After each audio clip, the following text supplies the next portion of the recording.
नमस्कार, आप देख रहे हैं न्यूज पीआर। मैं हूं आदेश पुरी।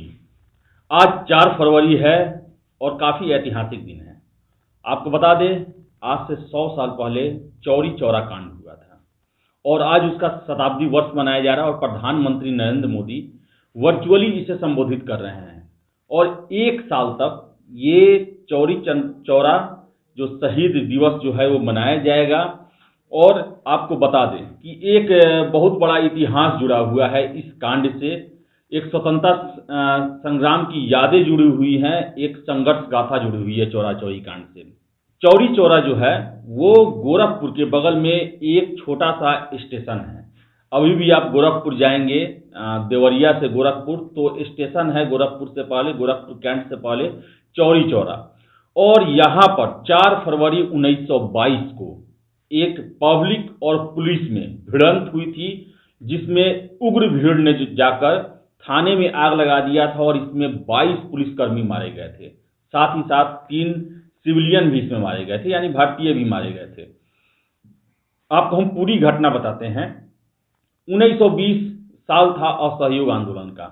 महात्मा गांधी देश के राष्ट्रीय पृष्ठभूमि में पूरी तरह उतर चुके थे और उन्होंने आह्वान किया असहयोग आंदोलन का। असहयोग आंदोलन में उनका मेन जो उसका थीम था कि हमें सरकार को असहयोग करना है, यानी अंग्रेजी सरकार को असहयोग करना है। क्योंकि गांधी जी का मानना था भारत में अगर ब्रिटिश राज है तो वो भारतीयों के सहयोग के कारण ही है। अगर हम उन्हें सहयोग नहीं करेंगे तो 1 साल के अंदर में हमें स्वराज मिल जाएगा। इसके लिए उन्होंने विदेशी वस्तुओं का बहिष्कार का प्रोग्राम रखा, विदेशी शिक्षा का बहिष्कार का प्रोग्राम रखा, स्वदेशी शिक्षा अपनाने पर बल दिया। और आपको बता दें कि स्कूल कॉलेज सब चीज का बायकॉट करने का ऐलान किया गया। आंदोलन पूरा राष्ट्रव्यापी अपना रूप ले चुका था।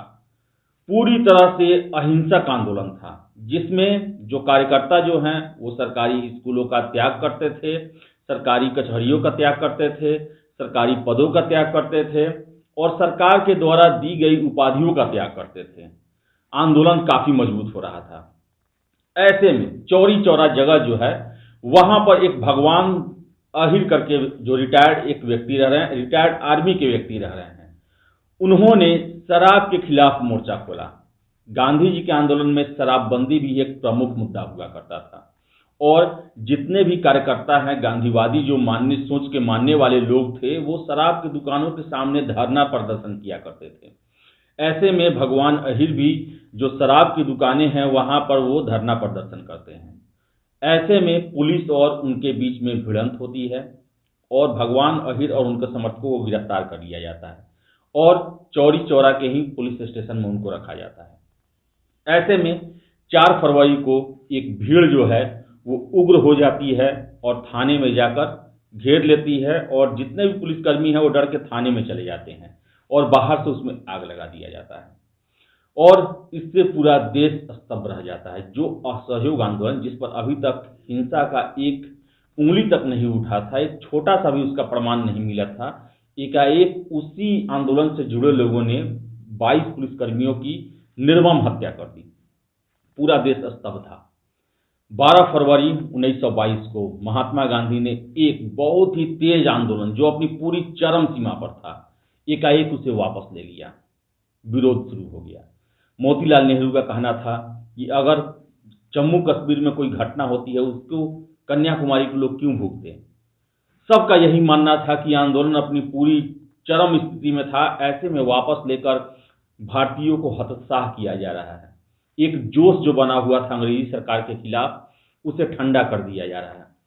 लेकिन 16 फरवरी 1922 को गांधी जी ने अपने लेख में पूरा कारण बताया इसका। उनका कहना था कि अभी तक आंदोलन पूरी तरह से अहिंसात्मक तौर पे चल रही थी। एक बार इसमें अगर हिंसा का पदार्पण हो जाता है तो ऐसी हिंसाएं पूरे देश से आएंगी और ऐसे में जो ब्रिटिश सरकार है उनको आंदोलन कुचलना उनके लिए आसान हो जाएगा, क्योंकि उनके पास एक मौका मिल जाएगा कि आप हिंसा का सहारा ले रहे हैं जिसको रोकने के लिए हमें बल प्रयोग करना पड़ रहा है। और कितनी जगह ये बल प्रयोग जो है नाइंसाफी के रूप में भी किया जाता या बिना किसी कारण के भी किया जाता। कहने का अर्थ है कि पूरे आंदोलन को दबा दिया जाता। इसी को ध्यान में रखते हुए गांधी जी ने आंदोलन को वापस ले लिया। आपको बता दें कि 1922 में ही गया में कांग्रेस का अधिवेशन हुआ था। चित्तरंजन दास इसके अध्यक्ष बने हुए थे और इसमें गांधी जी के इस फैसले का काफी तीव्र विरोध हुआ और गया अधिवेशन में ही एक आधार स्तंभ तैयार हुआ स्वराज दल का, जिसकी स्थापना 1 जनवरी 1923 को मोतीलाल नेहरू और चित्तरंजन दास ने किया। आपको हम बता दें कि जो चौरी चौरा कांड हुआ था उसको लेकर अनेक मान्यताएं हैं। एक मान्यता यह भी कहा जाता है कि ये जो कांड हुआ था ये अंग्रेजों के द्वारा प्रायोजित थी। तात्पर्य यह है क्योंकि 22 पुलिसकर्मी जो मरे थे उसमें एक भी अंग्रेज नहीं था, 22 के 22 वो भारतीय ही थे। और अंग्रेजों का यह प्रयास था कि इतने बड़े आंदोलन जो कि अहिंसात्मक रूप से पूरी तरह चल रहा है, जिसका कोई काट अंग्रेजों के पास नहीं है, उसमें हिंसा को सम्मिलित किया जाए ताकि आंदोलन को रोका जा सके, क्योंकि आंदोलन उसके बाद अंग्रेजों की पकड़ से बाहर हो रहा था, वो कंट्रोल नहीं कर पाते। और गांधी जी का जो कहा हुआ था कि 1 साल के अंदर में स्वराज्य वो पूरा हो सकता था, क्योंकि आंदोलन अगर पूरी तरह अहिंसात्मक रूप से आगे बढ़ते जाती, पूरे दुनिया की मीडिया इसे कवरेज कर रही थी, इंग्लैंड में भी एक प्रेशर ग्रुप बन रहा था जो कि इस आंदोलन को सपोर्ट कर रहा था, तो अंग्रेजों ने एक जानबूझ के प्लान्ड एक तरीका अपनाया और इसमें 22 अपने पुलिसकर्मियों, जिसमें सारे के सारे भारतीय थे, उनको बलि पर चढ़ा दिया गया ताकि हिंसा का पदार्पण हो सके इस आंदोलन में और उनको एक वजह मिल सके जिससे बल प्रयोग करके इस आंदोलन को कुचल सके। असहयोग आंदोलन का सबसे बड़ा प्रभाव ये पड़ा कि जो भी युवा थे, क्रांतिकारी विचारधारा को जो मानने वाले थे, उनको काफी धक्का लगा। उन्हें एक आस बंध गई थी बापू से कि बापू उन्हें आजादी दिलाएंगे, स्वराज दिलाएंगे।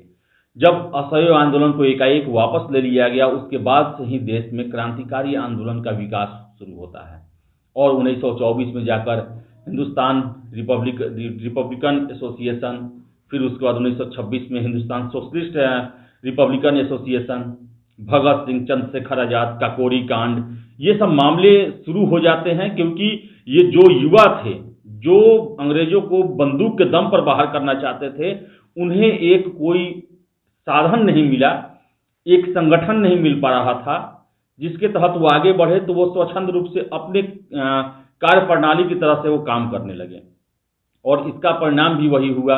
1930-32 तक आते आते सारे क्रांतिकारी आंदोलन को सरकार के द्वारा कुचल दिया गया, क्योंकि वो हिंसा पर आधारित थी।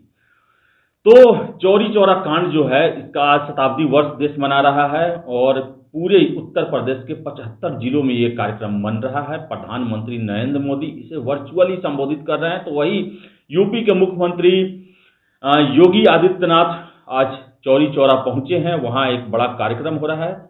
आपको बता दें 1971 में वहां पर शहीद स्मारक बनाया गया, काफी फेमस जगह है, ऐतिहासिक जगह है और भारतीय स्वतंत्रता संग्राम से जुड़ी हुई यादें वहां से जुड़ी हुई है, बापू की यादें जुड़ी हुई है, बापू के असहयोग आंदोलन का याद वहां से जुड़ा हुआ है।